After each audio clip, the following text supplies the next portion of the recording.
Hi hello welcome to post 360. నేను మీ మురళీ రాపల్లి. అసలు నాకు అర్థం కాని విషయం ఏంటంటే, ప్రపంచంలో ఏ తప్పు జరిగినా దాన్ని జగన్మోహన్ రెడ్డి గారికి ముడిపెడతాం అనేది కూటమి ప్రభుత్వానికి బాగా అలవాటు. దాన్ని ప్రజల్లోకి తీసుకెళ్ళడం అనేది సో కాల్డ్ ఎల్లో మీడియాకి వెన్నతో పెట్టిన విద్య.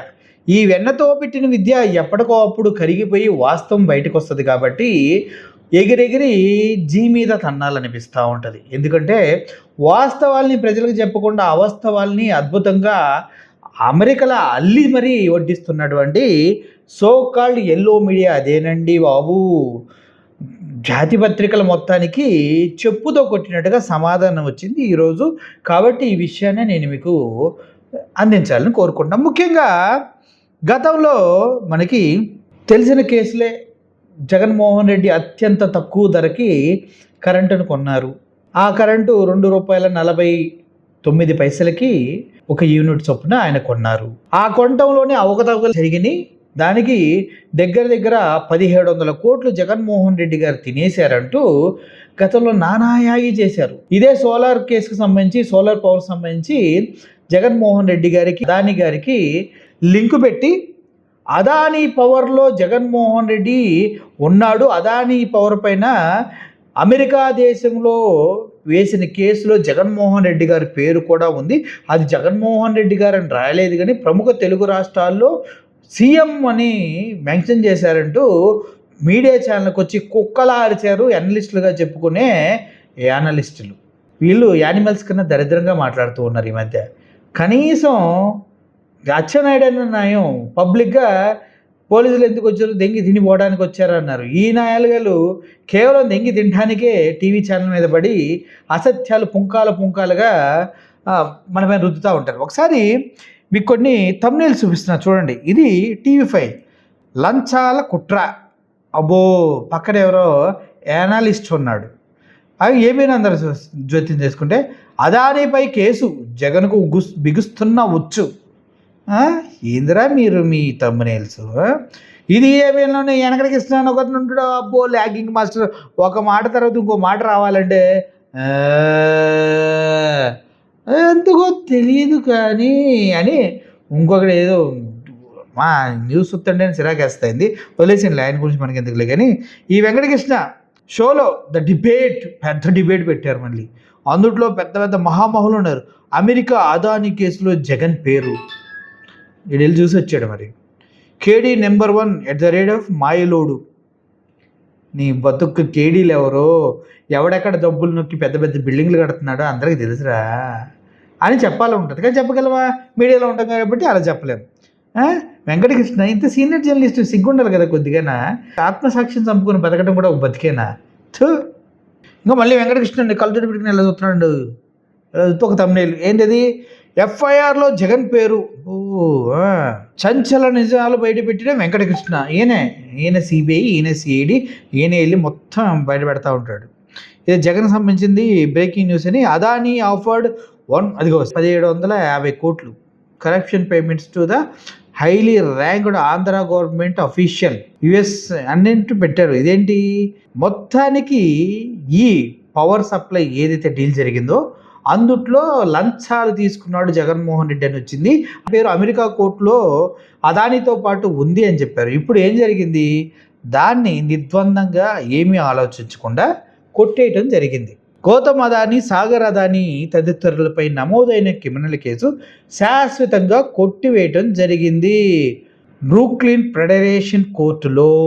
ఏం చేస్తారు సార్? బ్రూక్లిన్ ఫెడరేషన్ కోర్టులో కొట్టేశారు సార్. ఏం చేస్తారు మీరు? ఆ బ్రూక్లిన్ ఫెడరేషన్ కోర్టుకి వెళ్ళి మీరు కొట్టేసిన తప్పు, మా మీడియా ట్రయల్స్లో జగన్మోహన్ ఎప్పుడో దోషం చేసేసాం, ఎప్పుడైనా 1750 కోట్లు తిన్నట్టుగా మేము ప్రూఫ్స్తో సహా పెట్టేసాం, దొంగ ప్రూఫ్స్తో సహా. మళ్ళీ పనికి మళ్ళీ అనలిస్టులు అంతా వచ్చి దానికి తానా అంటూ తందాన భజన కూడా చేశారు. మీరెలా కోర్టులో కేసు కొట్టేస్తారని ఇల్లు అడగండి సార్, బాగుంటుంది. 2024 భారత అధికారులు లంచాలు ఇచ్చి సోరాల్ కాంట్రాక్ట్ను పొందారనే ఆరోపణలతో కేసు నమోదైంది. కేసు కొనసాగుతుంది అమెరికా న్యాయశాఖలో. ఇది చాలా సంచలనాత్మక కేసు కూడా ఉంది. ఎందుకంటే అదానీ ఉన్నాడు. జడ్జి నికోలస్ గరాఫిస్ అనే వ్యక్తి, అక్కడ అమెరికన్ జడ్జి నికోలస్ గరాఫిస్ ఏం చేశాడు? కేసుని తోసి పడేశాడు, డిస్మిస్ చేసి పడేశాడు. ఎందుట్లో ఏమి లేదు, ఎంత హంబకు అనేసి. ఇప్పుడు ఏం చేస్తారా మీరు? తీర్పుపై అదానీ గారు కూడా స్పందించారు. సత్యమేవ జయితే, సత్యమే గెలుస్తుంది, సత్యమే అన్నాడు. దొంగలకు కూడా సత్యాలు తోడవుతాయి అని నాకు అర్థం కాదు. అదానీ లాంటి వ్యక్తి దేశాన్ని సర్వనాశనం చేస్తుంటే ఈయనకే అన్నీ ఎదురొస్తూ ఈయనకే అన్నీ అద్భుతంగా ఫేవర్ అవుతున్నాయి అంటే నాకు కూడా ఆశ్చర్యం వేస్తుంది. దొంగలకే దేవుడు కూడా తోడుంటాడేమో. అదానీ లాంటి వ్యక్తి నిజంగా దేశానికి పట్టిన చీడపురుగు. ఆయన కూడా చట్టంలో వెసులుబాటు ఉంది. ఈ ఒక్క విషయంలో తప్పు చేయలేదేమో, అమెరికా కోర్టు వదిలేసింది. స్పందించాడు. ఈ కేసుపై వైఎస్ జగన్మోహన్ రెడ్డి పైన ఇన్ని కల్పిత కథలు, ఇన్ని నోరు పారేసుకొని ఎంత లంచాలకు పాల్పడ్డాడని వాగిన కుక్కన టీవీ ఛానల్లో పనిచేసే సీరియల్ జర్నలిస్టులు, ఏందిరా మీ బతుకులు? మా యూట్యూబ్ ఛానల్ ఏం కదరా, చాలా బాగా నిజాయితీగా న్యూస్ చేస్తున్నాయి. మీ బతుకులు అంతేలే. సంబంధం లేని విషయాల్లో జగన్మోహన్ పేరు లాగటం, ఆ తర్వాత అది అవాస్తవం అని తెలిసిన తర్వాత ముడ్డి మీద ఎగిరి తన్నించుకున్నట్టు మూసుకొని కూర్చోవటం అన్నీ మీకే సాధ్యం సార్.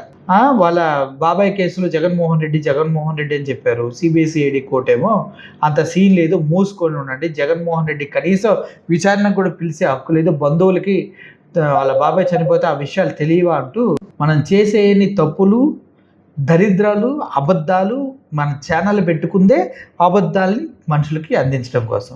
ఈ బతుకులు బతకడం కన్నా కూడా ప్రశాంతంగా చచ్చిపోతే ప్రశాంతంగా ఉంటుంది. ఎందుకు? డబ్బుల కోసం ఈరోజు క్యారెక్టర్ని నమ్ముకుంటాం, రేపొద్దున ఇంకోళ్ళు అమ్ముకుంటాం, రేపొద్దున ఇంట్లో వాళ్ళని నమ్ముకుంటాం, అంతే కదా. ఏముంది మన బతుకుల్లో గొప్ప?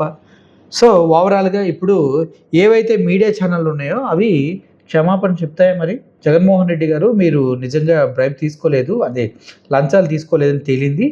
అమెరికాలో ఉన్న కోర్టులో కూడా నువ్వు మొగాళ్ళ బయటకు వచ్చావు. ఇండియాలో ఉన్న కోర్టులే కాదు, అమెరికాలో కూడా నువ్వు మొగాళ్ళ బయటకు వచ్చావు. జగన్ అంటే మొగాడని అమెరికా స్థాయిలో కూడా తెలిపేలా చేశావు. ఈ లోకల్లో ఉన్నటువంటి విశ్వాసంతో ఉండే కుక్కలకు మాత్రం తెలియట్లేదు. వాళ్ళు జాతి కుక్కలు, ఆ జాతిలోనే అలా ఉంటాయి అని మీరు అనుకుంటారా? జగన్మోహన్ రెడ్డికి క్షమాపణ చెప్పే సీన్ ఉందా? అంత దమ్ము ఉందా? ఎందుకంటే ఇలా ఫేక్ ప్రచారాలు చేశారు కదా, మరి దమ్ము ఉండాలి కదా. లేదు కదా, మూసుకొని కూర్చోండి. ₹2.49 జగన్మోహన్ రెడ్డి ఒక యూనిట్ కరెంటును కొడితే అదే కరెంటుని చంద్రబాబు నాయుడు గారు ₹4.90 కొన్నాడు. అది ₹7 వరకు పెంచుకునే అవకాశం ఉందని రాశాడు. ఎవడిక్కడ మగాడు, ఎవడు తోపు? ప్రజలకు తెలియాలి. అర్థమైంది కదా. లాస్ట్లో పంచి ఎప్పుడు జగన్మోహన్ రెడ్డిదే ఉంటుంది చూడండి.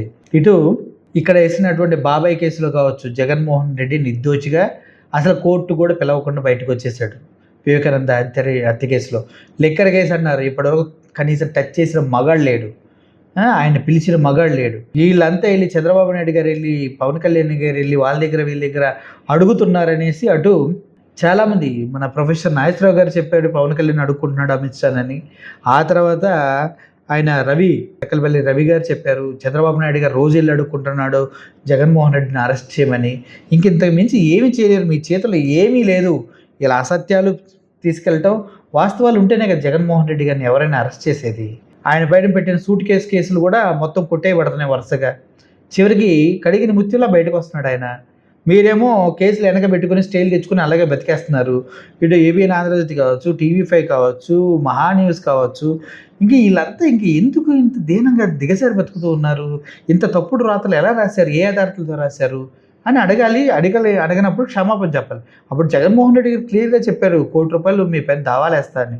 100 కోట్లకి వేశారు కూడా. మరి ఎక్కడి వరకు వచ్చినాయో త్వరలో కనుక్కొని చెప్తా. Thank you for watching this video.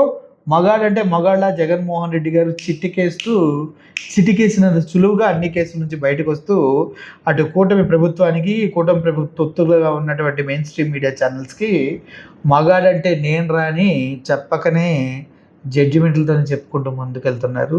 ఒకవేళ మీరు జగన్మోహన్ రెడ్డి గారు ఫ్యాన్ అయితే ఈ వీడియోని 10 మందికి షేర్ చేయండి, చూద్దాం ఏ విధంగా ఎంజాయ్ చేస్తారు. Thank you for watching. Murali signing off. Thank you so much.